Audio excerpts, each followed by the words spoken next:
Halo pemirsa, pandemi belum usai, jangan lupa menggunakan masker, menjaga jarak, dan tetap mencuci tangan dengan air mengalir. Pemirsa, laporan UNEP menyebutkan sektor bangunan mengonsumsi 36% energi dunia dan berkontribusi sekitar 40% terhadap emisi CO2 global.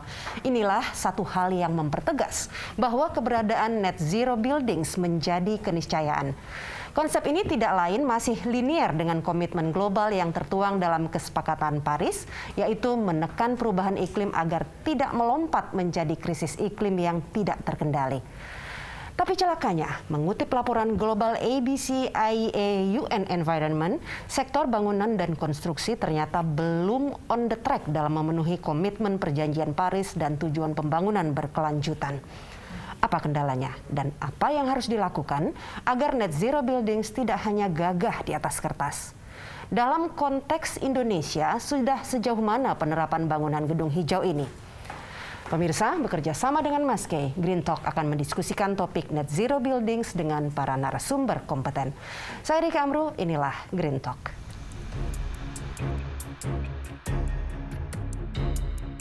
Gedung-gedung pencakar langit menyesaki Jakarta. Merujuk The Skyscraper Center di tahun 2020, jumlahnya mencapai 414 gedung. Menempatkan ibu kota Indonesia ini di posisi ke-8 sebagai kota pemilik gedung tinggi terbanyak di dunia. Tapi, gedung dan bangunan yang mengadaptasi konsep green building masih minim. Menurut Green Building Council Indonesia atau GBCI, di Jakarta cuma ada 10 gedung atau bangunan bersertifikat Greenship. Beberapa di antaranya Menara BCA, Sampurna Strategic Square, Squeeze Life, Pacific Place, dan Gedung Waskita. Kelima bangunan ini mendapatkan sertifikasi bangunan hijau dari Green Building Council Indonesia karena sanggup mereduksi emisi gas rumah kaca sebesar 13.789 ton CO2 ekuivalen. Ketika di negeri kita green building masih minim, dunia telah bergerak ke konsep net zero buildings. Sasarannya mencapai net zero water, net zero energy, dan net zero waste. Konsep ini diyakini menjadi kunci untuk memitigasi gas rumah kaca dari bangunan gedung. Jakarta dan kota-kota lainnya di tanah air masih ketinggalan dalam mengadaptasi konsep hijau dalam konstruksi bangunan dan gedung. Padahal sektor bangunan secara global bertanggung jawab atas pemanasan global, lantaran mengonsumsi 36% energi dunia dan berkontribusi terhadap 40% emisi CO2. Sebelum menyesal kemudian, adakah Indonesia punya regulasi dan peta jalan untuk mewujudkan bangunan dan gedung-gedung di perkotaan yang berwawasan lingkungan?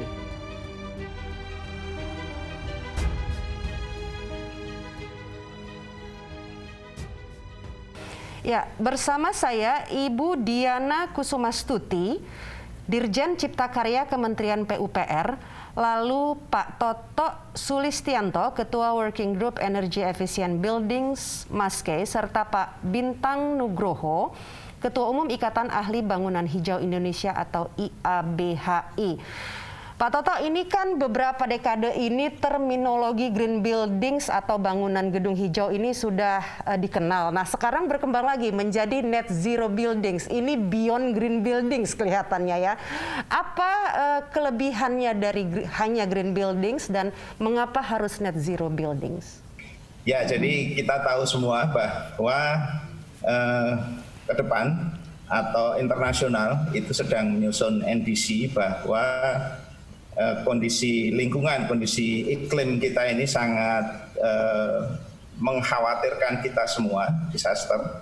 Dan itu pelan-pelan terjadinya, nanti tiba-tiba kita terkaget-kaget semua. Nah tentu karena building ini tadinya belum menjadi perhatian, itu dimulai dari COP yang 21 yang di Paris, itu pertama kali building menjadi perhatian penuh. Karena di sana ada acara Building Day. Nah itu yang menjadi ini building ini sesuatu yang achievement untuk menekan emisi karbon itu yang paling murah dibandingkan dengan bagaimana menurunkan emisi karbon dibanding sektor-sektor yang lain. Nah, tentu ini akan menjadi memicu kita semua ataupun dunia ini bersama-sama, ayo building ini betul-betul kita kejar agar tahun 2030 itu nanti new building, gedung-gedung baru itu sudah konsep desainnya sudah ke arah net zero, kemudian tahun 2050 semua building baik yang new maupun existing building itu nanti beroperasinya sudah konsep net zero. Ion Green Buildings begitu. Nah, ini ada Pak Bintang, Ketua Umum Ikatan Ahli Bangunan Hijau Indonesia. Pak, untuk mencapai net zero buildings ini apa sebetulnya terobosan atau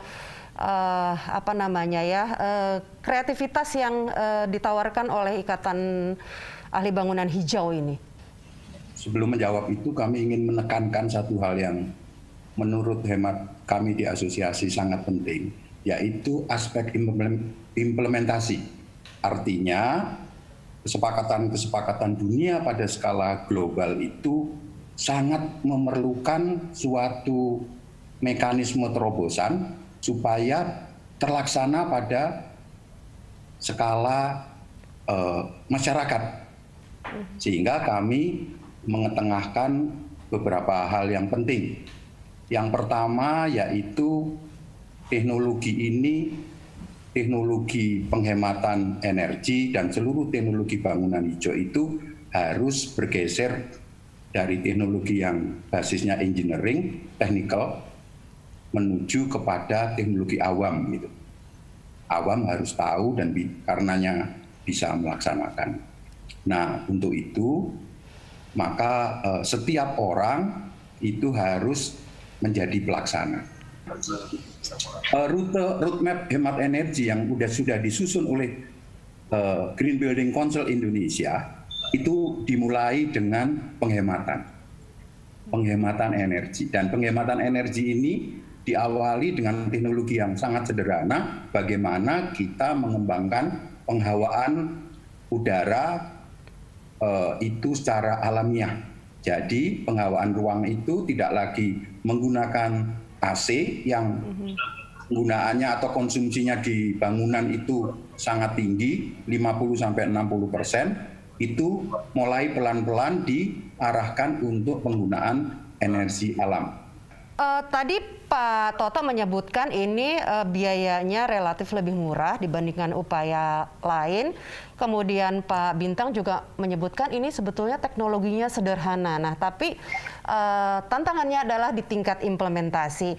Ibu Diana, tadi saya sempat sebut di awal bahwa kita mengutip laporan Global ABCIE UN Environment ini, sektor bangunan dan konstruksi kan katanya belum on the track begitu ya Bu ya, dalam memenuhi komitmen perjanjian Paris dan juga tujuan pembangunan berkelanjutan. Sebetulnya kendala yang kita hadapi itu apa saja sih Bu? Ya, baik. Sebenarnya makasih Bu.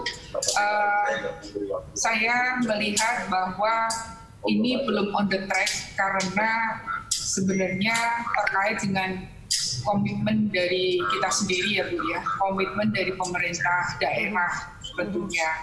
Kalau kita melihat bahwa regulasi yang ada di Indonesia ini kita sudah lakukan untuk perbaikan-perbaikan.